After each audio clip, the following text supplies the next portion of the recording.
bienvenue sur Marvelous, là où on parle de Marvel Champion et de « Yeah, he's a great guy, I love him, yeah, he's a great guy ». Eh oui, c'est fou, on va parler de Trump dans Marvelous avec l'ami Merlin qui est en dessous de moi. Enfin, en dessous, je parle en termes de vignettes, de vidéos, les gars. Vous énervez pas et ne sortez pas cette phrase, mettez pas cette phrase hors contexte, bien sûr. Salut Merlin. Salut capitaine. Bonjour à tous et à toutes. Let's make Marvel Champions great again. Ça va être n'importe quoi. Qu'est-ce que c'est que cette vidéo qu'on vous propose aujourd'hui, les amis ? Eh bien, c'est une vidéo d'actualité. Nous sommes le 8 avril au moment où on enregistre cette vidéo. Et il y a, je crois, c'était hier ou avant-hier, je ne sais plus très bien, l'homme que vous voyez ici en photo, Donald Trump, donc le président des Amériques, c'est pas le capitaine des Amériques, lui, c'est le président des Amériques, qui est totalement dingue et taré.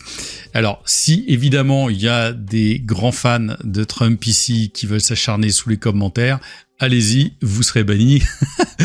Bref, pourquoi on parle aujourd'hui de Trump dans cette émission qui, a priori, n'a aucun rapport avec la politique. Mais tout est politique, sachez-le. Tout est politique, n'importe quel art est politique. Bref, on va pas partir là-dessus. Pourquoi on parle de Trump ? Tout simplement parce qu'il a décidé de faire grimper les droits de douane. Et est-ce que nous, au final, on va être concernés par ces histoires de droits de douane ? Et si votre prochaine partie de Marvel Champion coûtait 2 fois plus cher ? Derrière cette question se cache un petit coup de massue pour l'industrie du jeu, parce que les droits de douane de Trump viennent de changer la donne. Et donc, on va vous expliquer un tout petit peu pourquoi.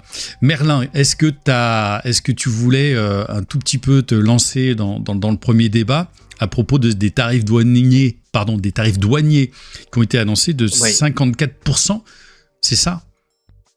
Oui, alors on va commencer par rappeler que nous sommes le 8 avril en fin de journée. Voilà. Vu que la volatilité des annonces et des changements, c'est important de l'avoir à l'esprit. Bien sûr. Ce qu'on dit aujourd'hui n'était pas forcément valable hier et ne sera pas forcément. Je le rajouterai aussi encore en montage parce que effectivement ça va aller très vite et on va essayer de sortir cette vidéo aussi rapidement.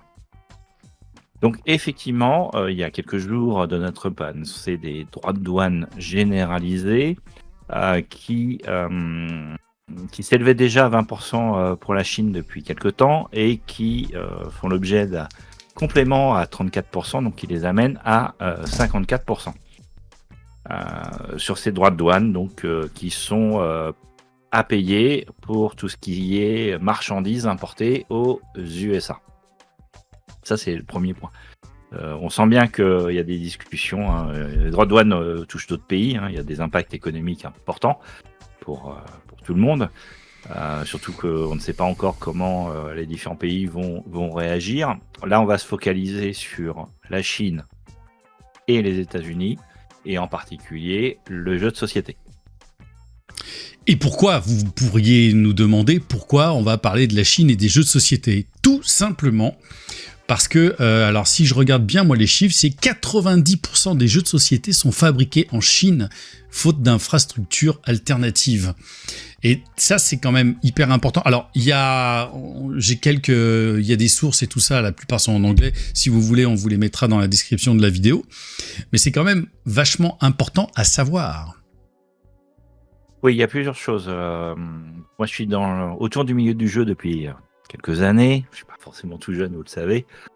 Et j'ai pu voir donc cette évolution avec l'arrivée de la Chine, puisque historiquement, la plupart des jeux étaient fabriqués en Allemagne, dans une usine qui faisait que du jeu de société.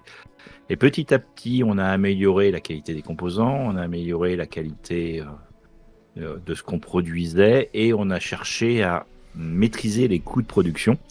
Et les Chinois sont arrivés. Et il y a un salon international du jeu de société qui est à Essen tous les ans en Allemagne, qui a grossi, et auquel j'allais il y a 20 ans, j'étais présent. Et j'ai vu un stand chinois d'un fabricant arriver un jour en me disant « je peux faire des jeux de société ». C'était un peu compliqué. Et puis petit à petit, effectivement, l'industrie du jeu mondial, hein, a lancé sa production en Chine. Et comme tu l'as dit, 90% de la production est en Chine. Ce qu'il faut savoir, c'est qu'il y a des choses qui ne sont pas fabricables ni en Europe ni aux États-Unis.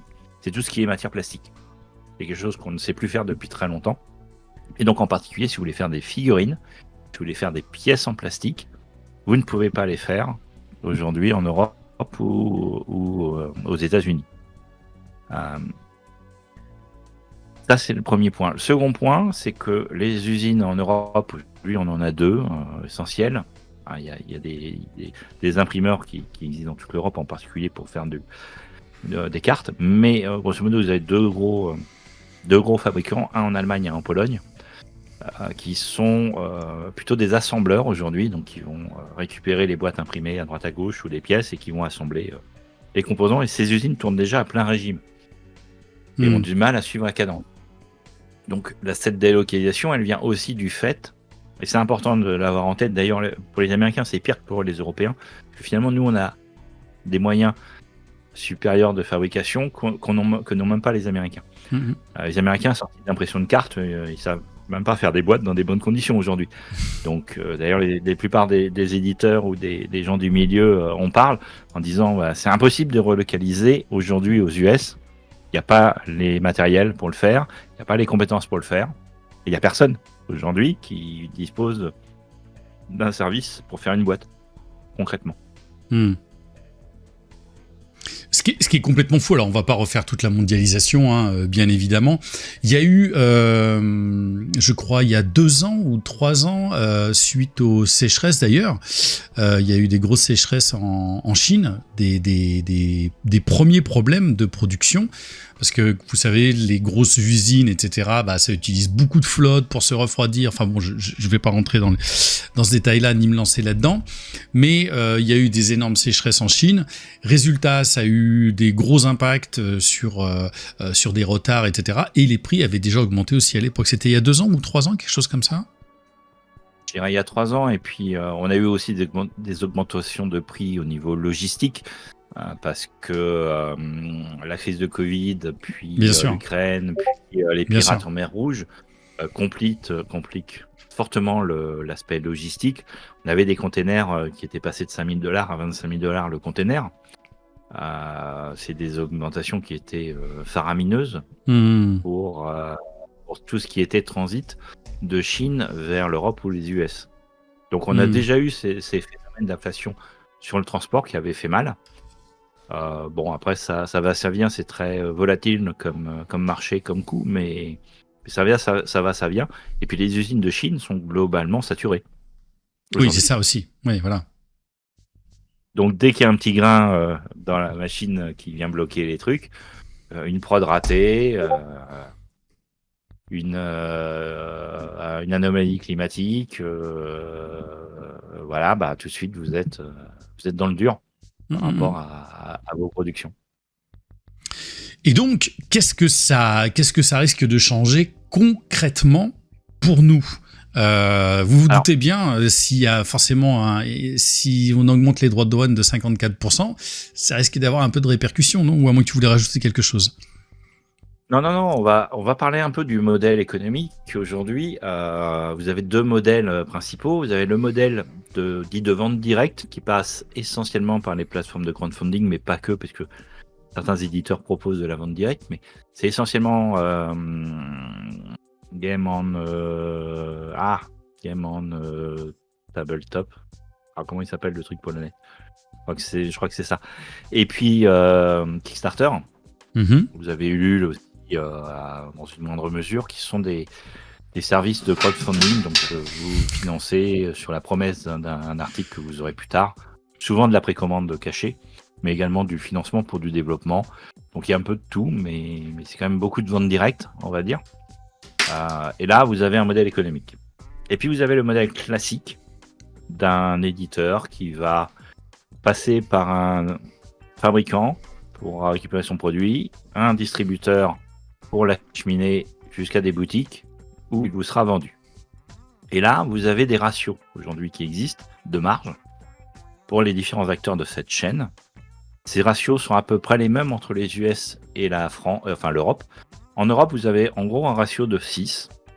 Alors, je connais pas les ratios exacts sur les jeux de cartes. FFG, on va considérer que c'est sans doute assez similaire, mais comme c'est des jeux que des cartes, c'est peut-être un peu spécifique, mais dans le jeu de société en général, c'est ça. C'est x6 pour l'Europe et c'est x5 pour les US.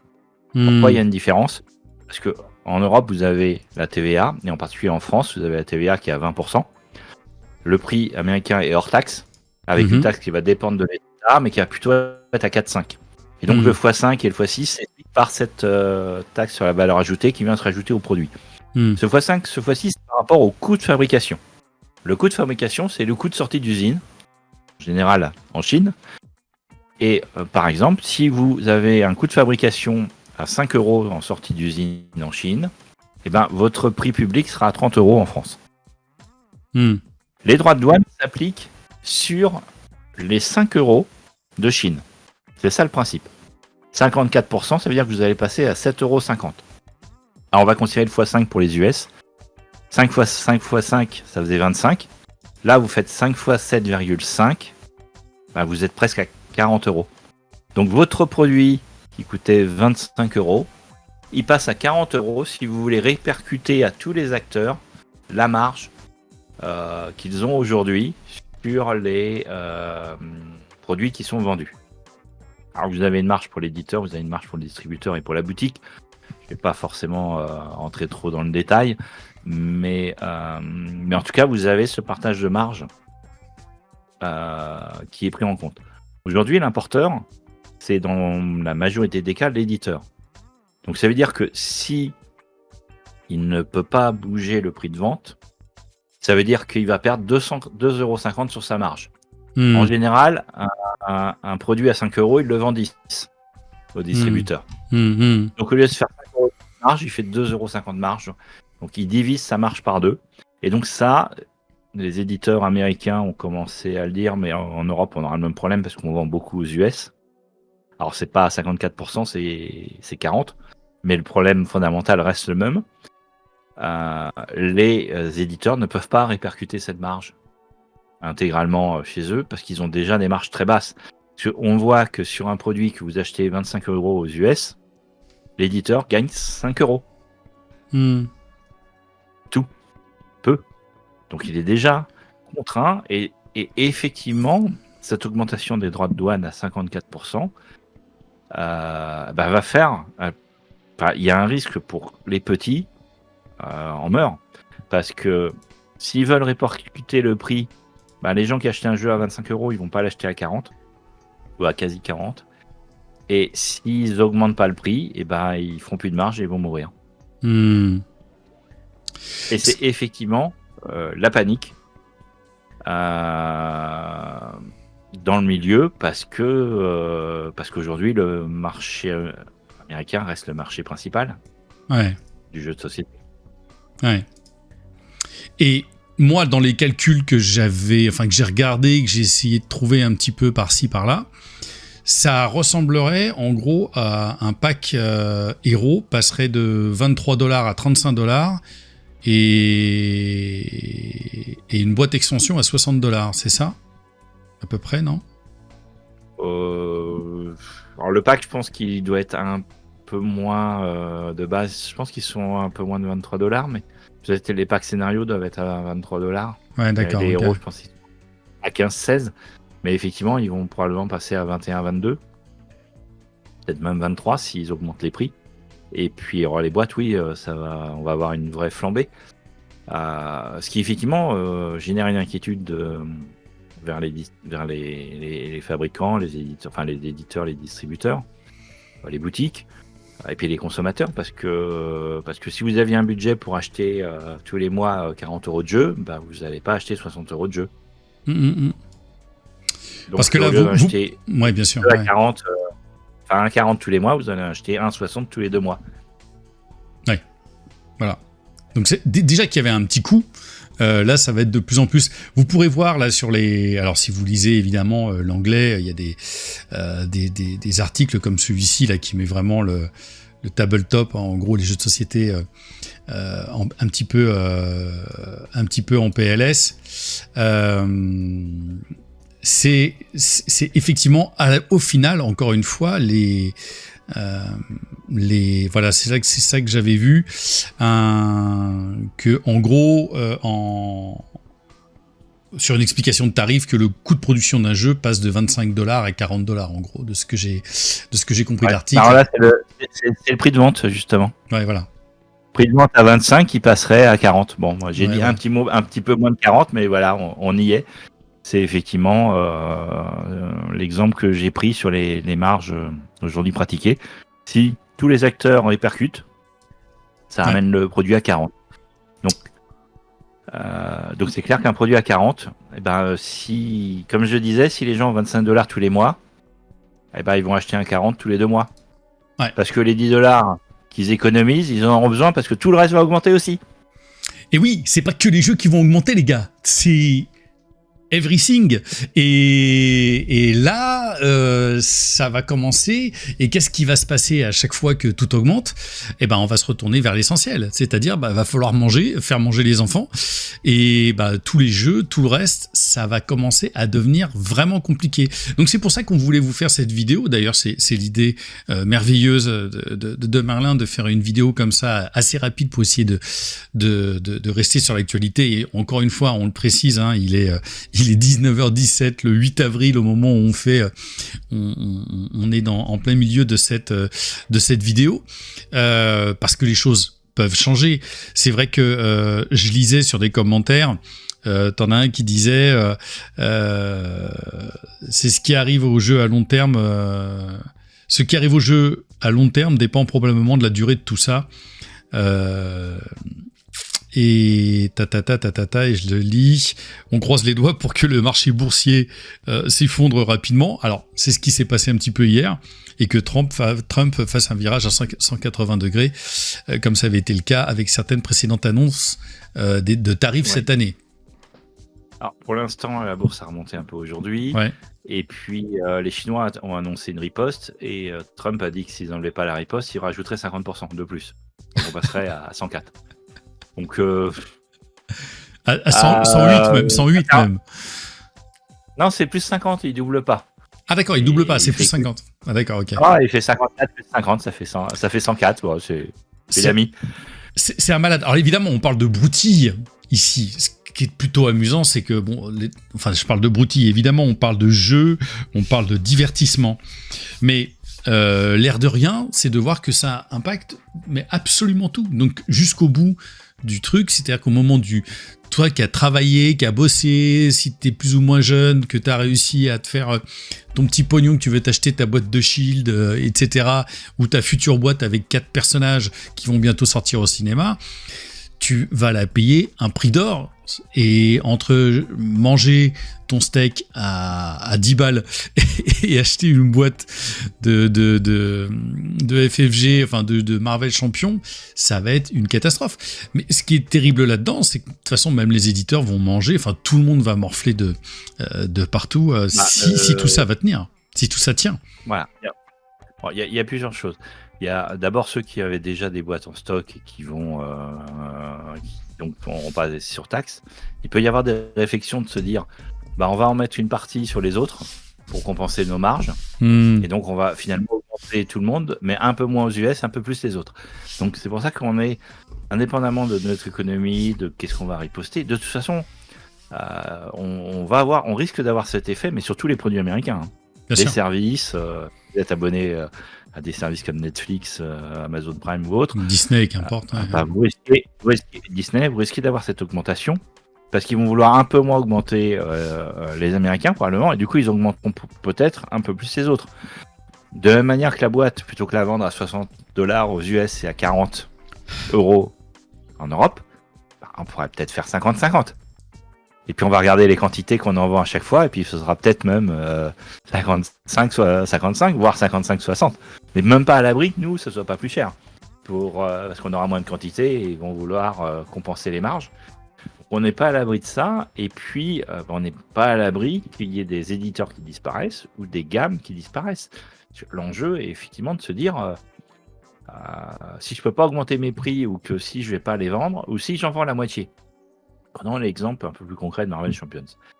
Si au lieu de vendre, je vais dire n'importe quel chiffre, je connais pas les chiffres de vente, mais 20 000 boîtes de la prochaine extension, et ben en augmentant mes prix, j'en vendrai 10 000 ou 15 000. Hmm. Bon. Est-ce que, juste pour maintenir mon taux de marge, est-ce que ça vaut le coup de continuer? Et je pense que effectivement, il y a un risque qui vient de se rajouter. Le modèle Current Legacy disait bien qu'ils avaient besoin de vendre plus de boîtes de base et d'avoir des nouveaux joueurs pour continuer. Bah là, Avoir des nouveaux joueurs avec une augmentation pareille, ça augmente le risque et ça augmente le risque de viabilité. Alors encore une fois, ça tente de changer 15 fois avant la prochaine annonce de boîte. Donc, bien sûr. maintenant, faut pas oublier qu'il y a quand même plusieurs mois de mise en production et que quand on ne sait pas combien on paiera de droits, parce qu'en fait, il y a plusieurs problèmes. Il y a le problème qui est que les montants sont astronomiques, mais il y a un autre problème qui est que quand on va lancer une production, on va recevoir 2 ou 3 mois après. Si on n'a aucune idée du montant qu'on va payer en taxes d'import sur ce produit, eh ben, je ne vais pas le lancer du tout. Bien sûr. Tant que je n'ai pas une visibilité. Et en dehors des montants, il y a un vrai problème sur tous les marchés, sur tous les produits de visibilité sur dans quel état on sera dans 1 mois, 2 mois, 3 mois. Bien sûr.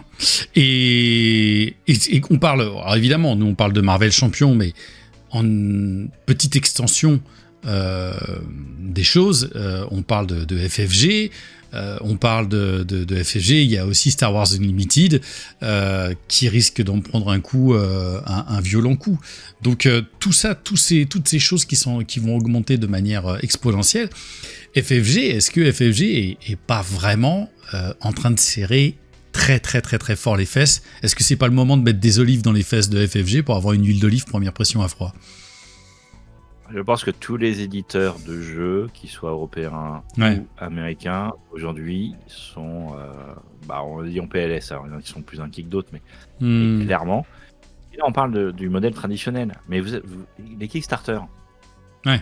Les Kickstarter, qui, contrairement à ce qu'on pourrait penser, n'ont pas non plus des marges si fabuleuses que ça.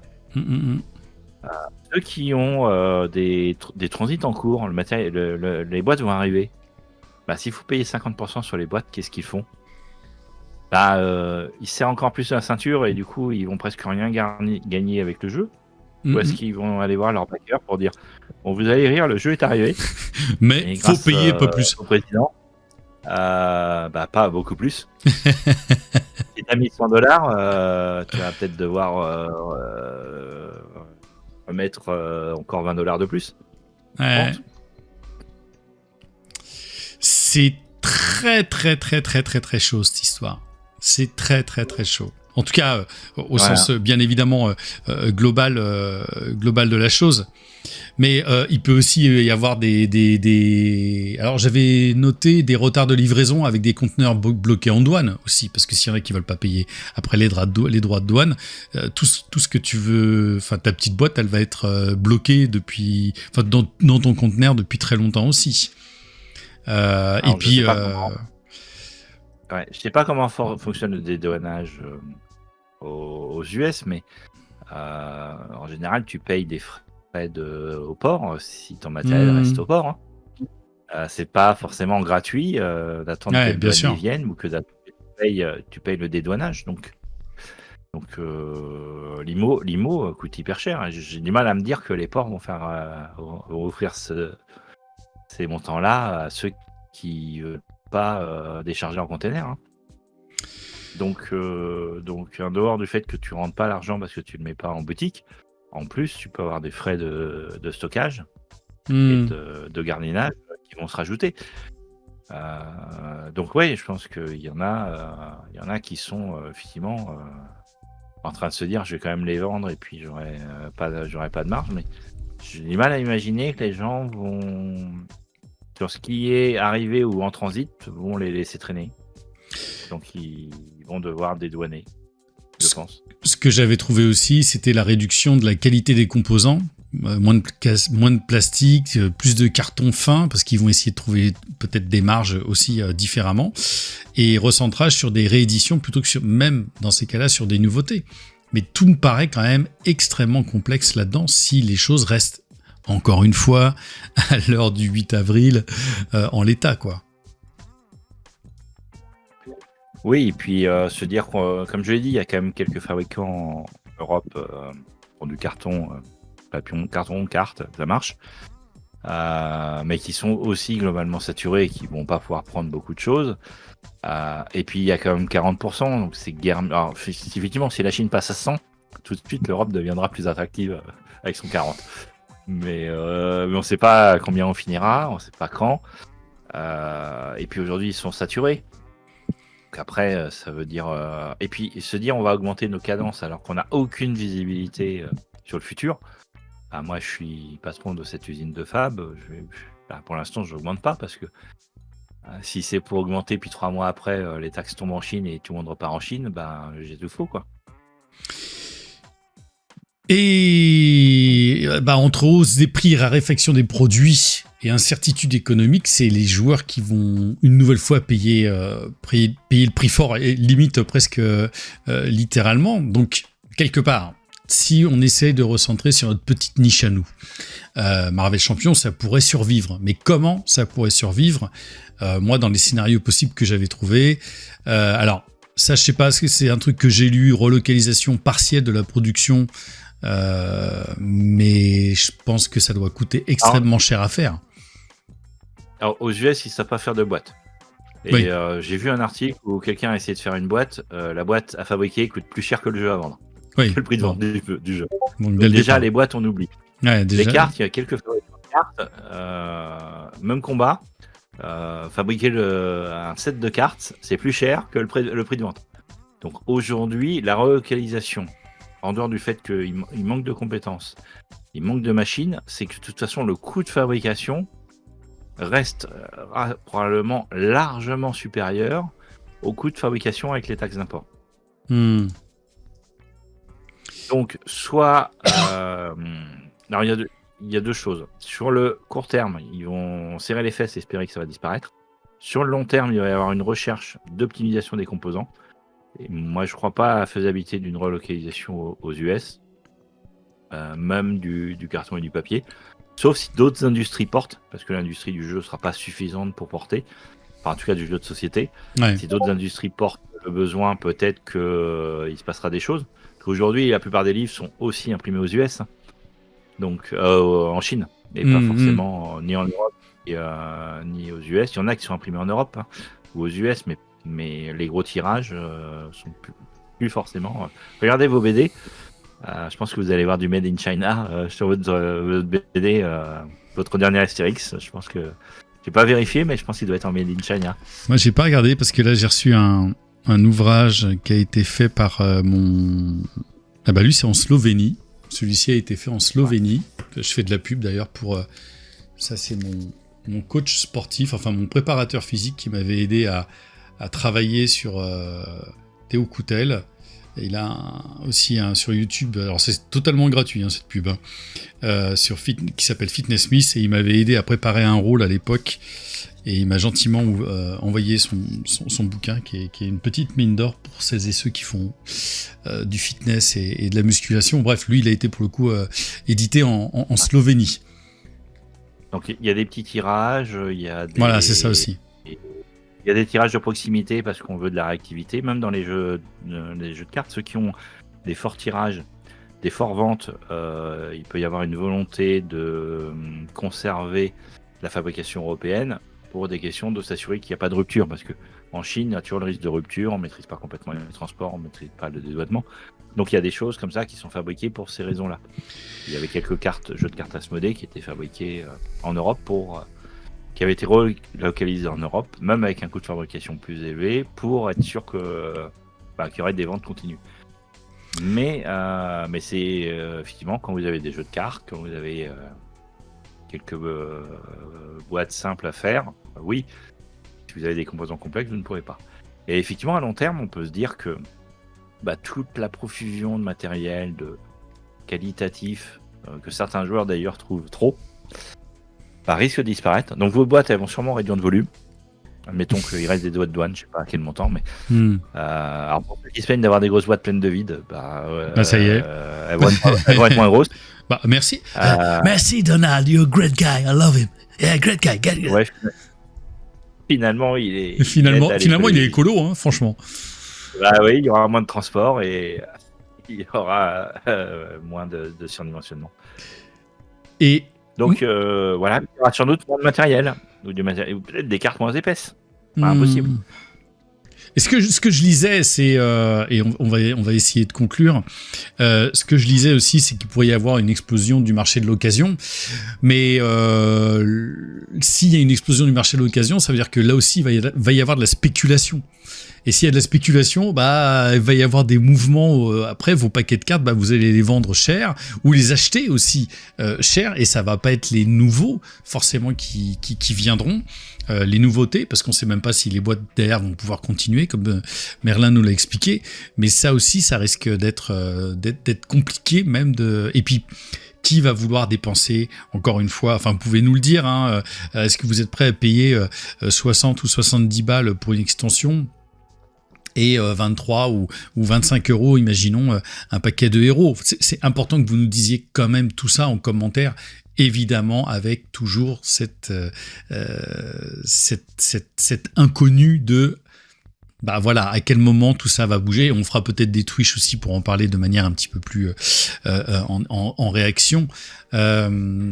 Donc, qu'est-ce qu'on peut essayer de conclure de tout ça, Merlin ? Est-ce qu'il y a une voie de sortie ? Est-ce qu'on imagine qu'il va changer ? Est-ce qu'il va pas changer ? Quelle folie on peut encore attendre derrière ça ? Alors, on est rentré dans une ère de guerre commerciale. La vraie question, c'est effectivement beaucoup d'observateurs, notamment aux US, et même de soutien, pensaient que c'était une manière de négocier uniquement et qu'il n'y aurait pas ces droits de douane. Il a dit qu'il y en aurait, il continue à dire qu'il y en aurait, et il continue à dire que ça va faire mal à court terme, mais qu'à long terme, il va y avoir des gagnants.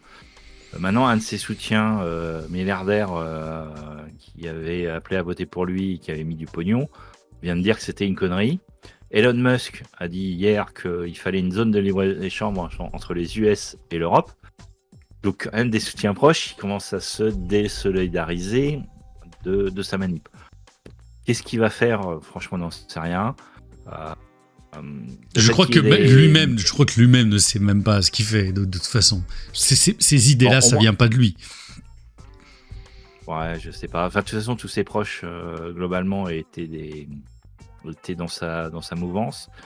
Et on voit entre guillemets, des proches. Enfin, Elon Musk était quand même considéré comme un proche qui commence à dire que c'est des conneries. Et puis, il va être dégagé rapidement, lui aussi, tu vas voir, de toute façon. Donc, Elon Musk est déjà sur le départ, de toute façon. Mais du coup, qu'est-ce qui va se passer ? Comment les pays vont riposter ou pas ? Il est clair qu'on sera tous impactés dans notre vie quotidienne si une guerre économique se met en place, même si on ne riposte pas, on va être impacté.